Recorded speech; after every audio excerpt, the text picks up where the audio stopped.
presentation.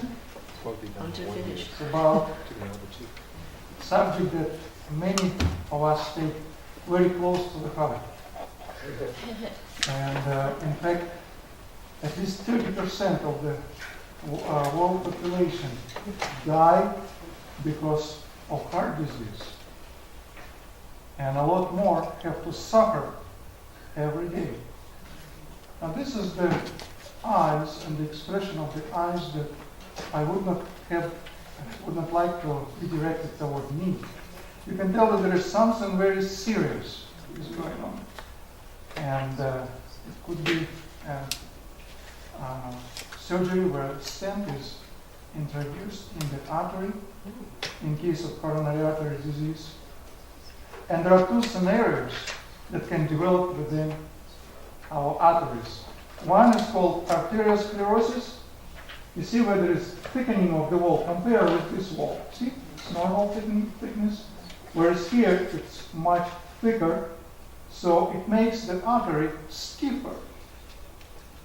And in case of atherosclerosis or development of atherosclerotic plaque, you can see how it's closed more and more progressively, more and more by this plaque that consists of fat, fibrous tissue, calcium, and other materials.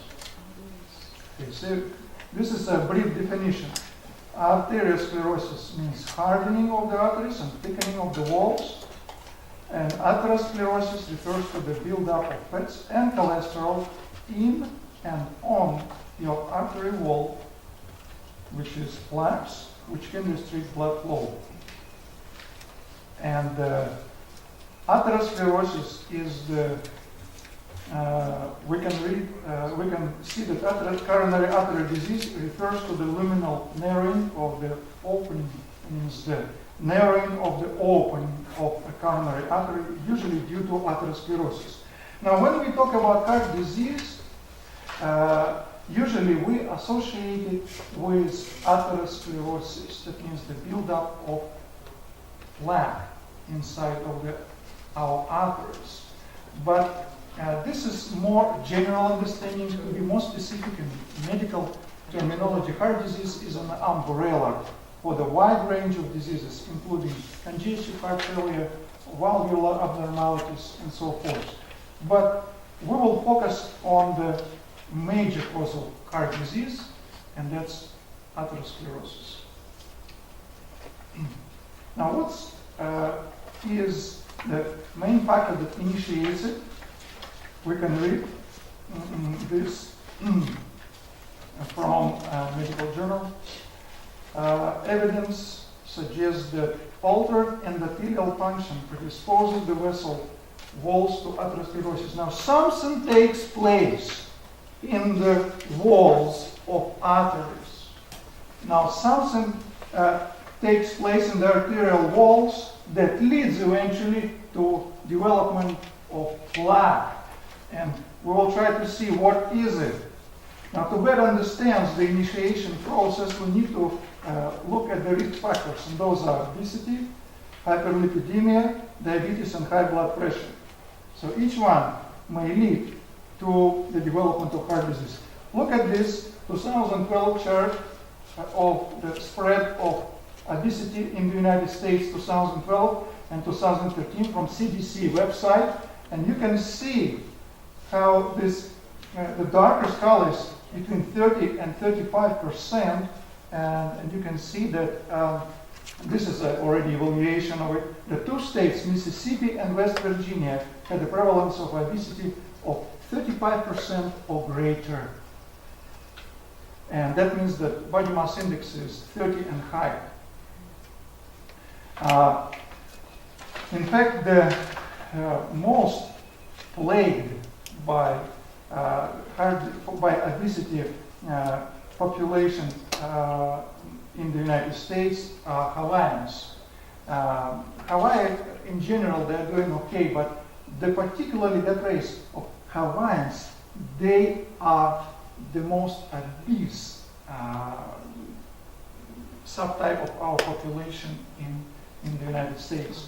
And some say, well, that's because of genetic But if you would come here in the United States with Captain Cook, and if we will look at the drawings of his artists, we will see that those Hawaiians, they're portrayed pretty skinny, and they're pretty fit. And even in the 20th century, the beginning of 20th century, when missionaries went there, you can see pictures taken. They are fit.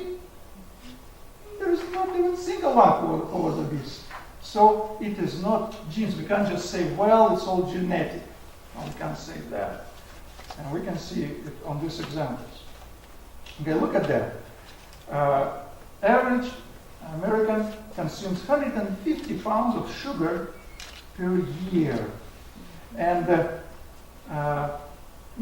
most of the food that is provided in supermarkets fall in these four categories. It's canned, frozen, light, or instant.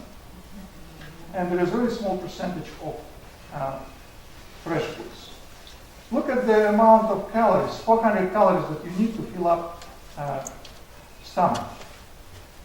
It takes just this much to supply 400 calories of oil. A little more with chicken because there is protein obviously here, and it takes the whole stomach to fill with 400 calories from vegetables. We already mentioned about body mass index.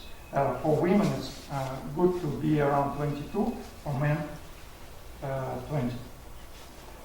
So, obesity contributes to inflammation. And certain factors and chemicals that are excreted that trigger inflammatory response. Now, we're going to talk a little more about what is inflammation in our arteries. There are certain, as we know, there are white blood cells there circulating in our bloodstream, and they're supposed to flow. They're not supposed to stick and hang near the blood vessel at the blood vessel walls. They're supposed to flow. They're supposed to flow. But then something happens, and our arteries, they, so to say, stick out the fingers of hands, and they start catching them. They're catching those white blood cells, and so they flatten and they sit in between the endothelial cells of the arteries. And so now, what causes those receptors, or fingers, we can call them, or hands, to stick through the walls and start catching those white blood cells? Well, this is what initiation of inflammation is. This is a cry for help. So your endothelial cells, the arterial walls, they're crying for help. And like a child, well, something goes wrong with a baby does what? Cries. For whatever reason. It's a small reason, a major problem. He's going to cry at the top of his lungs, at all of his lung capacity. So this is what takes place here. There is a cry for help. Now what makes them to cry? And we will see there are several factors that actually cause it. This obesity, the fat cells, they produce tumor necrosis factor, alpha and interleukin 6. Those are the major chemicals. If you don't know anything else, remember this one, tumor necrosis factor and interleukin 6. These are major pro-inflammatory chemicals. Okay, so let's look at the dominating theory. And dominating theory is elevated low density lipoproteins, also what we call bad cholesterol. And look at that, third word that I put here in bold font. It irritates. Cholesterol is an irritant to the blood vessels, to the arteries. It's an irritant. And when it's normal, in a normal amount, it's not an irritant. But when it's elevated, it's an irritant, and it triggers the immune response. That's what causes those fingers to stick from the blood vessels and to start crying for help. And So here's your macrophages, the white blood cells. That's like mom and daddy. They come in and they're trying to see what's the problem, or like a police, who is the bad causing trouble here, who is the troublemaker, and all they can do is to attack the troublemaker. Okay, so there was a famous called Framingham heart study. It was about 50 years long. And according to Dr. William Castelli, who for 30 years was the director of that study, he said that was his statement, that elevated LDL was the irritant to the blood, to the lining of the blood vessels. And let's look at that. It's clearly so. We can see that with the the heart disease, with the increase of the cholesterol, goes way up, right there. And they noticed that when the cholesterol was below 150, they had not even a single case of heart disease. So we want to stay below 150, even though the generally recommended amount is 160. But we want it to be actually less than that. Many of vegetarians have 125, around 120s. Okay, Dr. Colin Campbell, who studied population in a particular village in China, found that the heart disease rate was less than 1%. Yeah, less than 1%. And average total cholesterol was 127. That's what vegetarian diet does. In fact, this cholesterol issue was on the front cover of Time magazine, and you look at the sad face. Because heart disease is on the rise. Look at the amount of cholesterol in foods. Beef. This is cholesterol in milligrams per 3.5 ounces. Chicken, fish, cheese. Cheese. I had one child, he was like 8 years old, already way overweight. He said, American cheese is the best cheese in the world. So, and look how much in potatoes, apples, beans, corn, and brown rice. That's what is safe thing for us to eat. Now look at the composition of various fatty acids in different oils. Okay, here's the blue one is saturated fats.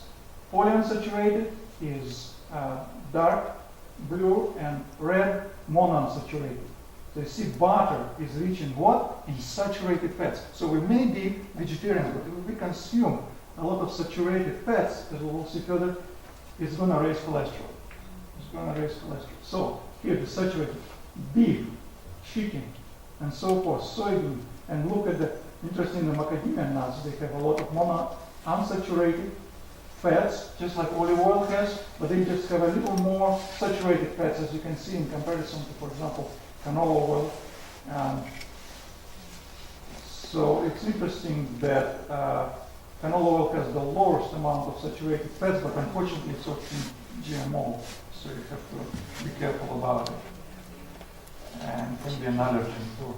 Okay, so look at this chart. What is going to happen to our cholesterol, different types of cholesterol? You see there is LDL, HDL, then there is ratio, HDL and LDL, total cholesterol, and triglycerides. What is going to happen if we will replace our saturated fats in the diet? So see, this is 0, it's like a bottom line. So that's where the different types of different types of cholesterol were at the beginning of the study. Now, then we replaced our saturated fats with, let's say, monounsaturated. Look what happened. Our LDL went, which is bad cholesterol, went down. See how it went down pretty significantly. Now, when we replaced with polyunsaturated fats, it went down even further, the bad cholesterol. And with carbohydrates, went down too. Now, look what happened with HDL. When we replaced it with monounsaturated fats, HDL went down. With polyunsaturated fats, it also went down. Now, you may ask why it's going down. We're replacing bad fats with good fats. Well, what happens is, look at the ratio. When we replaced it with polyunsaturated fats, it's the ratio that is improving because LDL went down very significantly. You see that? And HDL went down just a little. So what's important, and the most important actually indicator for the cholesterol is the ratio of total cholesterol to HDL. And the reason why is because total cholesterol includes not only LDL, but VLDL as well. And VLDL is the very low density lipoproteins, also bad cholesterol. Okay, and with carbohydrates, you see also if it was saturated fats, when we replaced it saturated fats, it went down, your HDL. Here's the ratio and the total cholesterol and triglycerides. Please notice here what happens when we replace replace saturated fats with carbohydrates. The triglycerides went up. They went up. And you know what it means? It means that triglycerides, they can eventually be converted into fat. That's what body does. And it's in the cholesterol, because triglycerides is your main form of fat in the blood, in the body. Okay.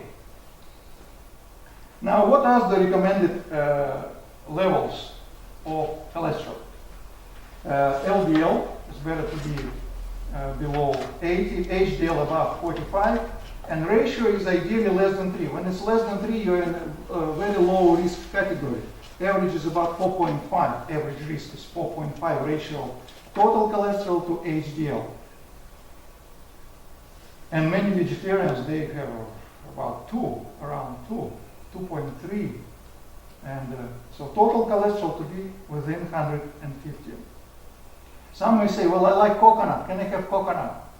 And lauric acid is the major component in coconut oil. And it's interesting that what it does, it actually it's a major component of tropical oils such as coconut and palm kernel fat, has the largest cholesterol raising effect of all fatty acids. But what does it raise actually? Much of it due to HDL cholesterol. So it raises good cholesterol. And as a result, lauric acid had a more favorable effect on this ratio, total to HDL cholesterol, than any other fatty acids, either saturated or unsaturated. There's just a word of caution, because cholesterol oils are different. If you buy cholesterol oil from the shelf, it may contain trans fats. You may say, where does the trans fats come from if it is mainly saturated oil? Well, it happens so that 8% of the oils in coconut oil are other oils. For example, 6% are monounsaturated and 2% polyunsaturated. So what they do, because manufacturers want this oil to be used in culinary, so that they could use it in different pastry and other cooking purposes, and they're trying to raise the melting point. And the way to raise melting point so that so it would not melt if you make an icing from it, they turn those 8% into trans fats, and that raises to about quite significantly. It raises the melting point. So you have to be careful. The best thing is to have fresh coconut, and you can just eat that meat. You can blend it with in a blender, and to make very actually delightful toppings. So the way we look at it is that if a person already has heart disease, they have to be careful. You have to be careful. And if you don't have heart disease, then this is a better way to consume coconut oil. Is in actually coconut, fresh coconut, with milk. Some try to eat skimmed milk, but they forgot about acidifying effect of milk proteins that cause osteoporosis. Skimmed milk is the one where cholesterol is removed. This is how very low density lipoproteins look. This is the, so to say, very bad cholesterol. Just a structure for you. I won't go into much details, but you can see these are the triglycerides inside, and they're packed in a shell from these phospholipids and cholesterol. And look at this. This is B100. This is the protein that actually this molecule is using to hook to the arterial walls. This particular type of cholesterol. A different type of cholesterol, they have different this anchoring type of apolipoproteins they call. But this is B100 is actually a serious problem because that's what the body, that's what this molecule is using to hook itself to the receptors on the arterial wall. So, what's the sequence of event? Excessive amount of LDL irritates arterial lining, increases adhesion of white blood cells to the receptors of the arterial, they stick to it basically. Then there are other risk factors like chemical irritation, and can you tell me one of them? Smoking. Smoking floods body with free radicals. Also irritate lining. Your cholesterol may be normal, but you have this irritation, strong irritation, and that can speed up the process. Or just physical shear pressure of the blood flowing through the arteries when there's high blood pressure. This stretching, excessive stretching, also causes inflammation. And so what it does, this early inflammation interferes with LDL, which is bad cholesterol, or VLDL, very bad cholesterol, efflux. What is efflux? You know, influx means flowing in. Efflux means flowing out. So efflux. Did you know that's actually a normal process for cholesterol to get into your arteries, into arterial walls? It's a normal process because the body is using that cholesterol as it breaks it down, it cuts those. The cholesterol becomes part of the cell membranes, and but the problem is when it begins to accumulate. And so this cholesterol, good cholesterol or bad cholesterol, they're capable to seep through the endothelium inside of your arterial walls until they serve their purpose, and then they come out. And actually HDL is helping to traffic the bad cholesterol out. So they come in, they come out, they come in, they come out. But then once the inflammation triggers it, it interferes with, guess what? Coming out. And so this bad cholesterol begins to accumulate. So, Yes, question? yeah. So so is that your body making? Can your body make too much cholesterol where to the point where you cause yourself to have a heart attack or cause to have heart disease? I have it with one of my coworkers. Okay, there was a question about can your body produce too much cholesterol? There is a hereditary disorder where the body is producing too much cholesterol, even if a person is 100% vegan.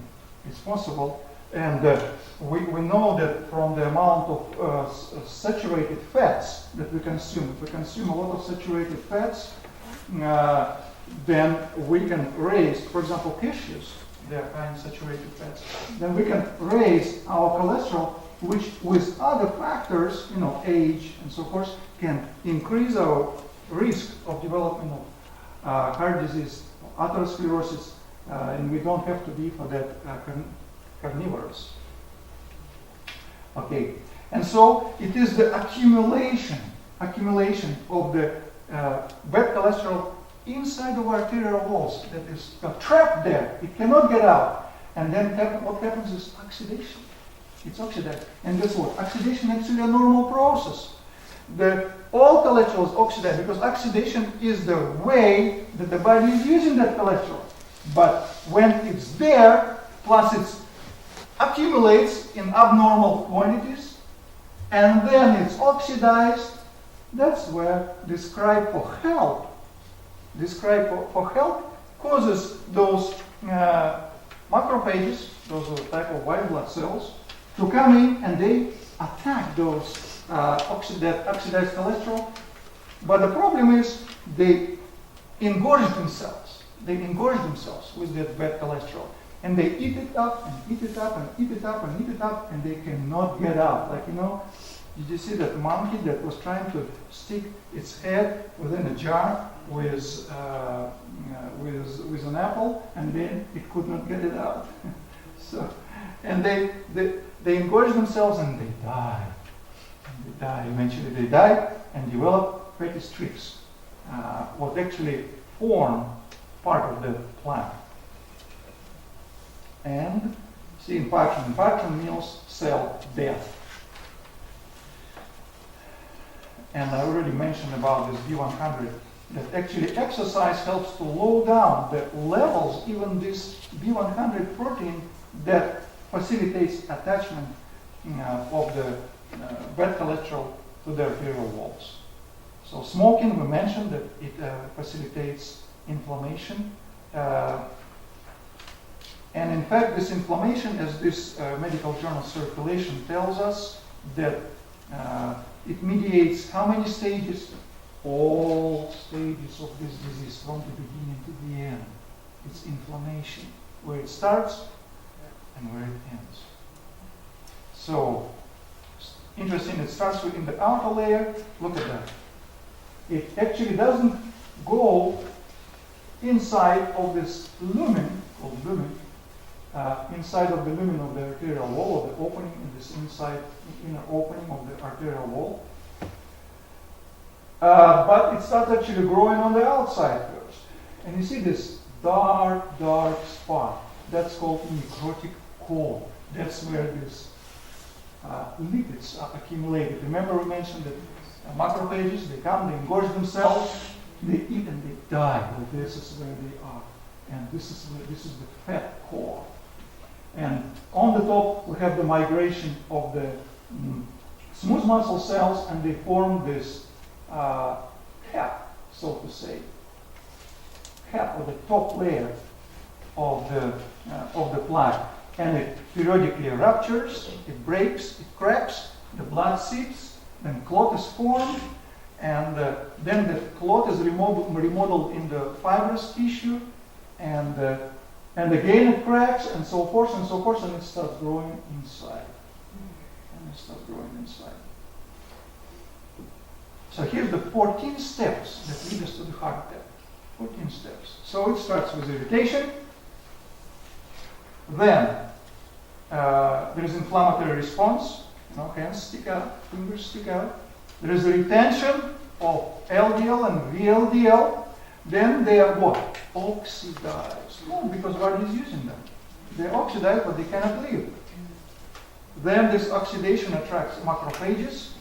Macrophages come and they look, okay, who's the bad troublemaker here? They start eating them. Development of foam cells. That's another name for those engorged macrophages, foam cells. Then they die, leave patches of fat. Then there is the release of collagen, migration of smooth muscle cells on the top of that fatty, we call it necrotic core. And then this fibrous cap is formed, it cracks, thrombus is formed, remodeling of thrombus into fibrous substance, again crack in the cap causes occlusion of blood vessels by thrombus or embolus, that final crack. And now it takes years, sometimes decades, but eventually that final crack creates a thrombus that occludes, blocks the artery, and then what? Look at that. Ischemia triggers what? Fibrillation. Heart is already start beating chaotically. Heart is chaotic. And after several minutes, heart stops. So the final factor that contributes to the heart, or the stopping of the heart, is fibrillation.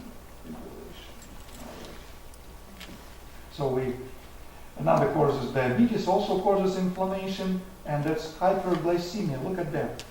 The sugar is actually very reactive. It's an irritant. It doesn't matter because it's reactive. It gets into chemical reaction with proteins. It doesn't matter if it's in the retina of the eyes or if it's in the kidney arteries. It's very reactive and it forms advanced glycation end products, AGE. And those are damaged proteins that trigger inflammatory response. And the endothelial cell then express those receptors, those inhibitors. After early already initiation of atherogenic diet, patches of arterial endothelial cells begin to express those selective adhesion molecules. That's the fancy term. Those receptors that catch the white blood cells. Catch them. It's like brakes. Stop. We need your help. Hypertension with not only this shear stress of itself, by itself causes inflammation, but also the angiotensin II has the one that has vasoconstrictor properties can instigate multiple inflammation. So they're a double factor with hypertension. Okay. We know that homocysteine. What is homocysteine? It's non-protein amino acid. That means this is amino acid that is not used to build up any of our proteins. It's just a byproduct, intermediary product between methionine and cysteine, and when it's elevated, it's an irritant as well.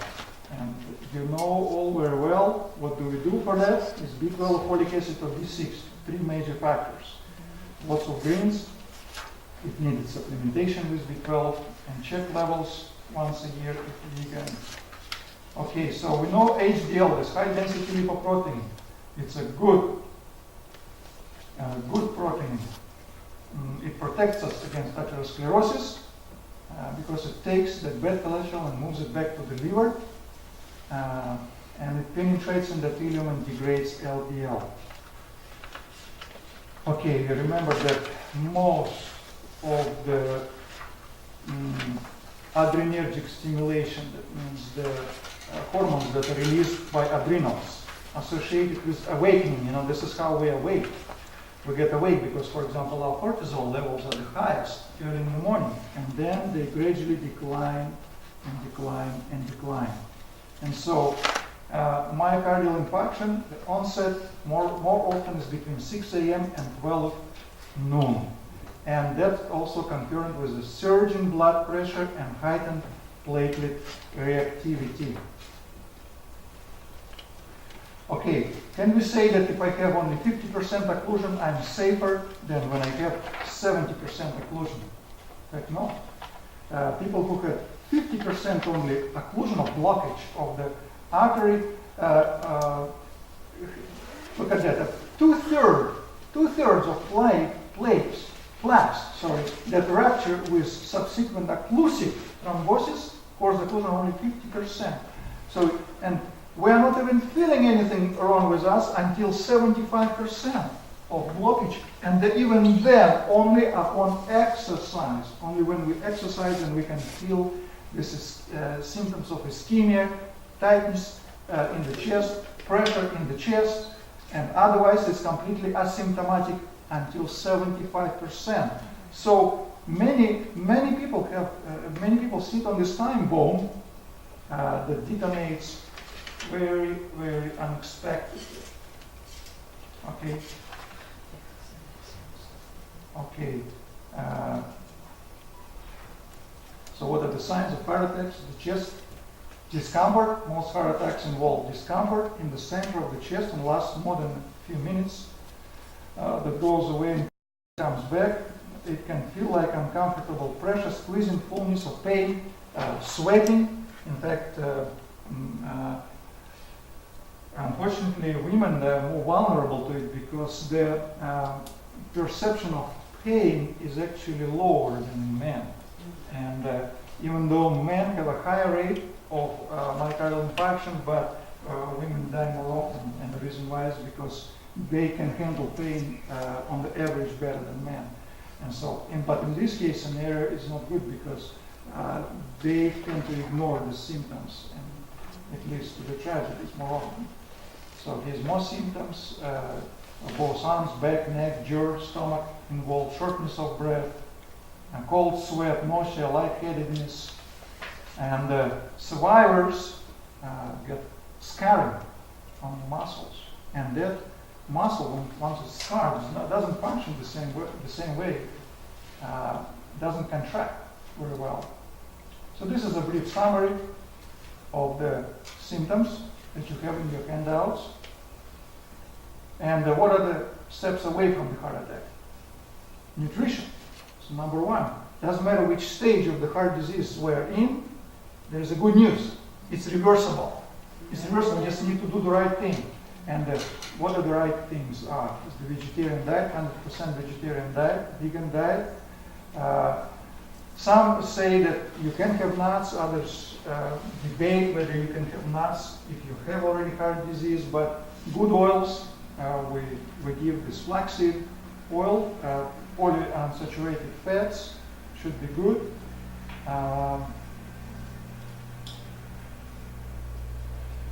Plant-based diet, already mentioned, low in fat, high in antioxidants.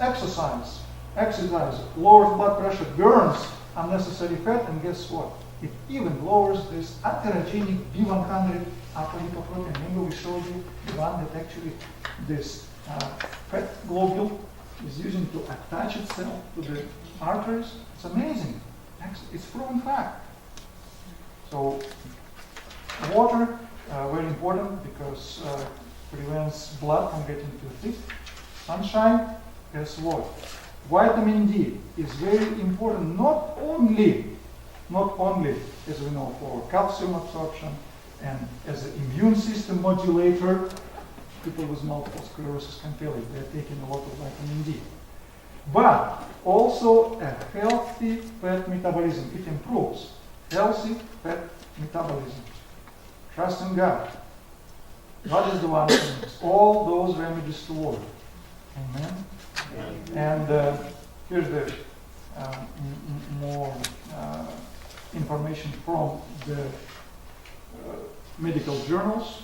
As you can see, that vitamin D deficiency, people those with low vitamin D deficiency, with the vitamin D deficiency are at increased risk for disorder of lipid metabolism. So it's important for us how we metabolize the temperaments, bad habits, and to overcome them. Very important to balance our nerve system, sympathetic, the one that contracts blood vessels, and parasympathetic. Proper breathing, rest, and stress hormones, melatonin, powerful antioxidant. And this is the summary of what do we do for prevention. Better diet, more exercise, stop smoking, control hypertension, lower LDL, which is bad cholesterol, and triglycerides. And in third letter of John, chapter 1, verse 2, we read these words. Beloved, I wish above all things that thou mayest prosper and be in health, even as thy soul prospers. We want to be living testimony of God's healing power. We want to encourage people that they should not give up, but they will strive to overcome their problems. Any questions at this point? Can I try to answer your questions? Yes, ma'am. With the prevention, some of these listed are the same to prevent several illnesses. So are there any specific things or specific herbs that people can take if they have heart disease? Because I know everybody needs to exercise, I don't care what the condition is. Yeah. In terms of herbs, the herbs that would be good for heart disease, which one would that be?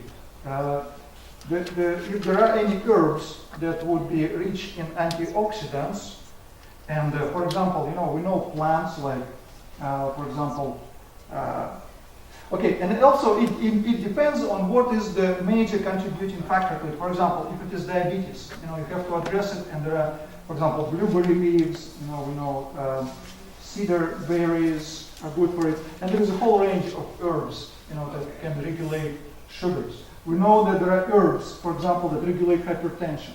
That's another risk factor. We're talking, because this heart disease does not develop out of nothing. There should be some risk factors to it, and you have to single it out and address it. So if it's hypertension, here we go. There is a whole range of herbs that lower blood pressure. There is a lot of them. For example, we know the hawthorn berries, is the major one that we're using for that purpose. But there is also others. So depending on what are the risk factors are, those herbs you are using. But in general, diet and eliminating bad habits, like smoking, anything that floods body with toxins is a good idea. Okay, other questions?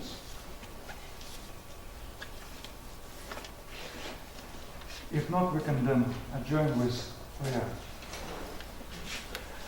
Our gracious Heavenly Father, we're so thankful that in this dark, dark world, we are not left without your marvelous light, that you give us understanding of the physiology of these disorders, that there is cause and effect here, and that you help us to single out the risk factors that plague today our society, not only here in America, but around the world. It's a silent killer, and we're thankful that you help us to understand it for ourselves and explain others what they can do and what an enemy they're dealing with. So please help us that all this information we could store and we could use it for the benefit of ourselves and those around us. In Jesus' name we pray this.